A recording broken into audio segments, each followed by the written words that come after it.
Assalamu alaikum everyone. Today we are going to discuss the long question number 1 from first chapter of 7th class history book. So the question is, in what circumstances and why Zahiruddin Babur came to India? Zahiruddin Babur किन हालात में और क्यों हिंदुस्तान आया? इस सवाल का जवाब हम शुरू करेंगे बाबर की प्रैक्टिकल लाइफ से. Practical life of Zahiruddin Babur. Practical life. In 1494 AD, when Babur was 11 year old, his father passed away. Passed away का मतलब होता है वफात पा जाना. जब बाबर की उम्र 11 साल की हुई तो उसके वालिद वफात पा गए. He had to bear the administrative responsibilities of the state.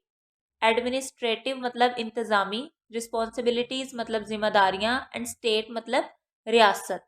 जब उसके वालिद की वफात हुई तो रियासत की सारी इंतज़ामी जिम्मेदारियाँ अब बाबर को संभालनी थी. This was the starting point of his practical life. यहाँ से बाबर की अमली ज़िंदगी का आगाज़ हुआ. His all practical life can be divided into 2 parts. Babur की अमली ज़िंदगी को हम 2 हिस्सों में तकसीम कर सकते हैं. पहला हिस्सा जिसमें उसने सेंट्रल एशिया में अपनी सियासी हैसियत को मनवाने की कोशिश की, और दूसरा हिस्सा जिसमें उसने हिंदुस्तान में हुकूमत की.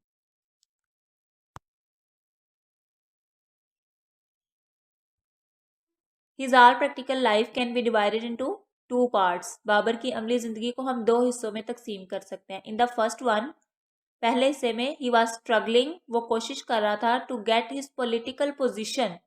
पोलिटिकल पोजिशन मतलब सियासी हैसियत. पोलिटिकल पोजिशन मतलब सियासी हैसियत रिकग्नाइज्ड, पहचानी जाए, इन सेंट्रल एशिया, वस्ती एशिया में.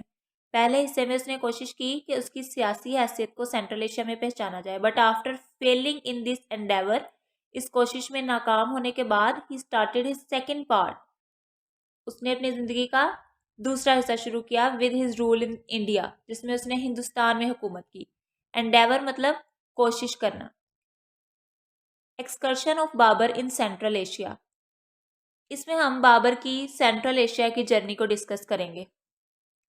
इन the era of Babur, Babur के दौर में, there were only 2 important political rivals in central Asia. Babur के दौर में 2 अहम सियासी हरीफ थे सेंट्रल एशिया में. पॉलिटिकल राइवल्स मतलब सियासी दुश्मन. One was a king of Iran, पहला किंग ऑफ ईरान था, एंड अदर शेबानी खान, और दूसरा कौन था? Shaybani Khan. In the 10th generation from Genghis Khan. Shaybani Khan का ताल्लुक चंगेज खान की 10वीं जनरेशन से था. He founded a great empire in central Asia. उसने सेंट्रल एशिया में एक अजीम रियासत की बुनियाद रखी, विच लास्टेड फ्रॉम 1500 टू 1598, जो कि 1500 से 1598 तक जारी रही. Babur had continuous fierce battles with Shaybani Khan during his stay here. जब तक बाबर सेंट्रल एशिया में रहा, उसकी शेबानी खान के साथ बहुत सारी जंगें हुई. Attempts to conquer Samarkand. Samarkand को हासिल करने की कोशिश है. अब बाबर के ऊपर इंतज़ामी जिम्मेदारियां जब रियासत की आईं तो उसे अपनी रियासत को मजबूत करना था. उस वक्त रियासत को मजबूत करने के लिए ज़रूरी था कि बाबर समरकंद के इलाके को अपने अंडर ले ले. तो इसके लिए बाबर ने बहुत सारी कोशिशें की. समरकंद के इलाके को ही हासिल करना क्यों ज़रूरी था? क्योंकि उस वक्त वो इलाका इकोनॉमिकली और पॉलिटिकली बहुत ज़्यादा इम्पोर्टेंट था. उसे तजारती मरकज़ माना जाता था. अगर ये इलाका बाबर को मिल जाता तो इसकी रियासत और मजबूत हो जाती. Samarkand once the capital of Amir Timur. Samarkand जो कि अमीर तैमूर का पाया तख्त था, was among most beautiful cities of the world. उसका शुमार दुनिया के खूबसूरत तरीन शहरों में होता था. It was a big trade centre. Trade centre तजारती मंडी. Where merchandise of different countries was brought. Merchandise मतलब सामान्य तजारत. तो ये एक ट्रेड सेंटर था जहाँ पे मुख्तलिफ मुल्कों से सामान तजारत लाया जाता था. Babur wanted to conquer his city because of its beauty and links with Timur. Babur 2 वजह से समरकंद को हासिल करना चाहता था. पहली वजह, एक तो वो सिटी बहुत ज़्यादा खूबसूरत थी, और दूसरी वजह कि उस शहर का ताल्लुक उसके वालिद अमीर तैमूर से था. More over he could get economic and political benefits bye capturing this city. इस शहर को हासिल करने से उसको मुआशी और सियासी फ़ायदे भी हासिल हो सकते थे. सो ही कंसोलिडेटेड. कंसोलिडेटेड मतलब मजबूत करना. He consolidated his rule in Fergana, सबसे पहले उसने फरगाना में अपने इक़्तिदार को मजबूत किया। And then in 1496 AD attacked Samarkand but failed, उसके बाद उसने 1496 में समरकंद के ऊपर अटैक किया लेकिन वो नाकाम रहा। However another attempt after 1 year proved fruitful, एक साल बाद उसने फिर हमला किया समरकंद पे और अब इसकी कोशिश कामयाब रही और समरकंद इसको मिल गया। अब इसने समरकंद के ऊपर कब्जा कर लिया। अभी तक हमने ये देखा कि समरकंद को मुआशी और सियासी तौर पर बहुत ज़्यादा अहमियत हासिल थी, इसलिए बाबर ने इस सिटी को हासिल करने की कोशिश की। 1496 में उसने समरकंद पर अटैक किया लेकिन नाकाम रहा। फिर उसने एक साल बाद कोशिश की और समरकंद को हासिल करने में कामयाब रहा। He had spent hardly 100 days in Samarkand, अभी उसने सिर्फ 100 दिन इस समरकंद में गुजारे थे। When he got the news that his cousin had captured Fergana, कि उसके कज़न ने फरगाना के ऊपर कब्जा कर लिया। फरगाना कौन सी सिटी थी? जिसमें बाबर की पैदाइश हुई थी। बाबर इमीडिएटली लेफ्ट समरकंद, अब उसने क्या किया कि फौरन समरकंद से निकला फॉर फरगाना के लिए, वो फरगाना की तरफ गया। But eventually lost both,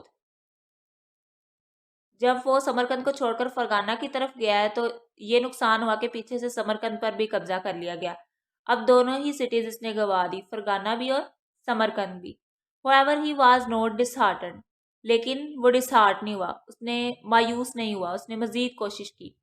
Another attempt to win Samarkand and Fergana was also unsuccessful, उसने एक और कोशिश की कि वो इन दोनों सिटीज़ को हासिल कर ले, समरकंद को भी और फरगाना को भी, लेकिन नाकाम रहा।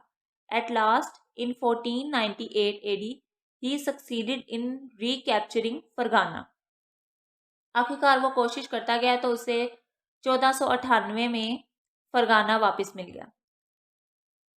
Those days Shaybani Khan had annexed Samarkand, annexed का मतलब होता है कि किसी इलाके को अपनी सल्तनत में शामिल कर देना। उन दिनों में शेबानी खान ने समरकंद को अपनी सल्तनत में शामिल कर दिया। इन 1500 AD Babar had conquered Samarkand, 1500 में बाबर ने समरकंद पर भी कब्जा कर लिया, यानी अब अपना इलाका फरगाना भी उसके पास था और समरकंद भी उसने हासिल कर लिया। बट आफ्टर 8 मंथ्स, लेकिन 8 महीनों के बाद Shaybani Khan once again expelled him from this region, 8 महीने बाद शेबानी खान ने उसको इस इलाके से बाहर निकाल दिया। Meanwhile Babar's cousin took advantage of his absence, इसी दौरानिए में बाबर के कजन्स ने उसकी गैर मौजूदगी का फ़ायदा उठा के and took back Fergana once again, Fergana को दोबारा हासिल कर लिया। अब सूरत हाल ये थी कि बाबर के पास ना तो फरगाना का इलाका रहा और ना ही समरकंद का, तब उसने फैसला किया कि वो काबुल और कंधार के इलाकों पर कब्जा करेगा। Capture of Kabul and Kandahar by Babur. Considering this state of affairs, Babur and his followers decided to establish their rule in Kabul and Kandahar. इन हालातों वाक़यात की रोशनी में बाबर और उसके साथियों ने फैसला किया कि वो काबुल और कंधार पर अपनी हुकूमत कायम करेंगे। So in 1504 AD Babur conquered Kabul, 1504 में बाबर ने काबुल को फतह किया। And in 1511 with the help of Persian monarch he manage to take possession of Kandahar, 1511 में शाह ईरान की मदद से उसने कंधार पर कब्जा कर लिया। पर्शियन मोनार्क, शाह ईरान। दस कंसोलिडेटिंग का मतलब होता है मजबूत करना। Thus consolidating his rule in Kabul and Kandahar, Babur marched toward Indian subcontinent. Kabul और कंधार में अपनी हुकूमत को मजबूत करने के बाद बाबर बरे सगीर पाको हिंद की तरफ बढ़ा।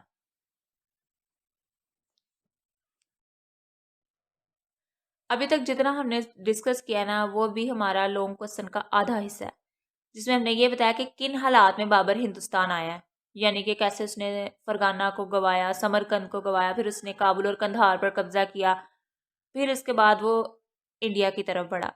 अब नेक्स्ट हमने डिस्कस करना है वजह क्या थी। हमारे क्वेश्चन का दूसरा हिस्सा क्या है कि why Zahiruddin Babur came in India, Zahiruddin Babur India में क्यों आया। तो वो हम यहाँ से शुरू करेंगे। Reasons of Babur's attack on Indian subcontinent, Babur के बरे सगीर पाको हिंद पर हमले की वजूहात। During his stay in Kabul, Kabul में अपने क़याम के दौरान Babur marched upon Indian subcontinent, Babur ने बरे सगीर पाको हिंद का रुख किया। Initially he made small incursions, incursions मतलब हमले, बिटवीन 1516 टू 24। शुरू में उसने 1516 से लेकर 26 तक सिर्फ छोटे छोटे हमले किए to get information about geopolitical situation of this region. अब ये हमले उसने क्यों किए? ताकि उसे वहाँ की जोग्राफियाई और सियासी सिचुएशन के बारे में पता चल सके। At that time northern areas of subcontinent were under the sway of Ibrahim Lodhi. Sway यानी कंट्रोल। उस वक्त पे जो नॉर्दर्न एरियाज थे बरे सगीर के यानी शुमाली इलाके, वो इब्राहिम लोधी के कंट्रोल में थे। Who had caused many serious problems for himself, उसने अपने लिए बहुत सारे मसाइल पैदा किए हुए थे थ्रू हिज पर्सनल एटीट्यूड, अपने रवैये की वजह से, एंड पॉलिटिकल एम्बिशंस, और सियासी ख्वाहिशात की वजह से।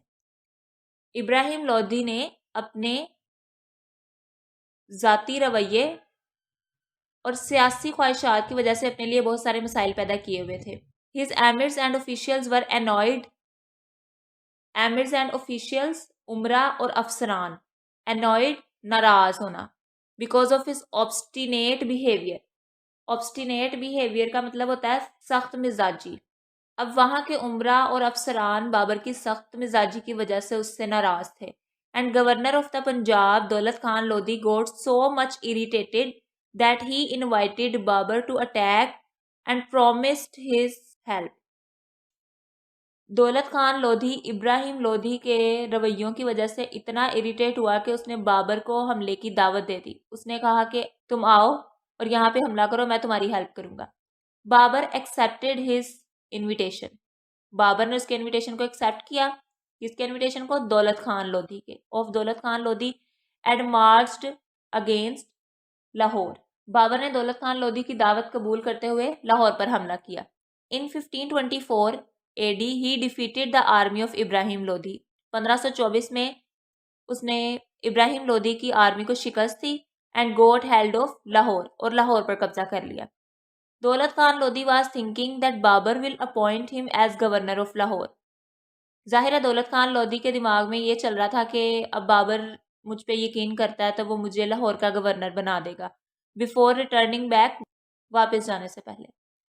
दौलत खान लोधी ने यह सोचा कि बाबर वापस आने से पहले उसे लाहौर का गवर्नर बनाएगा, but Babur nominated another interim governor and awarded Daulat Khan Lodhi only the part of Jalandhar. अब बाबर ने क्या किया कि लाहौर के इलाके में कोई और गवर्नर अपॉइंट कर दिया और दौलत खान लोधी को सिर्फ जलंधर का इलाका दिया। After the departure of Babur, जैसे ही बाबर वापस किया है, Daulat Khan Lodhi once again got hold of the whole Punjab. Daulat Khan Lodhi ने पूरे पंजाब पर कब्जा कर लिया। On hearing this Babur asked his nominated governor to retaliate, retaliate का मतलब बदला लेना। ये सुनते ही बाबर ने अपने नॉमिनेटेड गवर्नर को कहा कि वो बदला ले, but by that time nearly all the emirs of Punjab had joined hands with Daulat Khan Lodhi. तब तक पंजाब के सारे अमीर्स ने दौलत खान लोधी के साथ हाथ मिला लिए हुए थे। In these circumstances Babur decided to launch an attack on India himself. अब इस सूरत हाल में बाबर ने इंडिया पर अटैक करने का फैसला किया। यहाँ तक हमें पता चला कि बाबर ने हिंदुस्तान पर अटैक क्यों किया, क्योंकि दौलत खान लोधी ने पंजाब पर कब्जा कर लिया हुआ था और बाबर पंजाब का इलाका वापस चाहता था। When the emirs of Ibrahim Khan Lodhi heard about Babar's personal characteristics, they thought him as a better alternative and changed their allegiances. Babar की शख्सी खूबियों की शोहरत जब इब्राहिम लोधी के उमरा तक पहुंची तो उन्होंने इसे एक बेहतर मुतबादिल समझते हुए अपनी वफादारियां बदल दी। यानी वहाँ के उमरा को लगा कि बाबर एक बेटर ऑप्शन है, तो इस तरह से उन्होंने अपनी वफादारियां बदल दी और बाबर के साथ मिल गए। Many of them offered Babur their help in conquering India. Many of them offered Babur their help in conquering India. उनमें से बहुत सारे लोगों ने बाबर को हेल्प ऑफर की कि वो उसकी मदद करेंगे इंडिया को हासिल करने में। यहाँ तक आप लोगों को क्वेश्चन नंबर 1 करेंगे। यहाँ पर हमारा लॉन्ग क्वेश्चन नंबर 1 कंप्लीट होता है। अब हम एक बार इसकी शॉर्ट समरी डिस्कस कर लेते हैं कि बाबर किन हालात में हिंदुस्तान आया।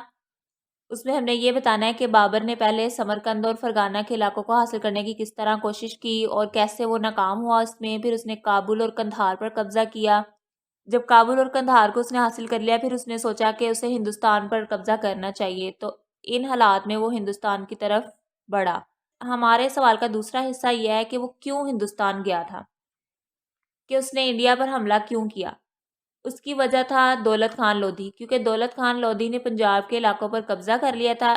इस वजह से बाबर ने इंडिया पर हमला किया। आई होप अब ये लॉन्ग क्वेश्चन आप लोग को समझ आ गया होगा। Inshallah, in the next video, we will discuss the second long question of this chapter. If you like this video, please subscribe my channel. Thank you.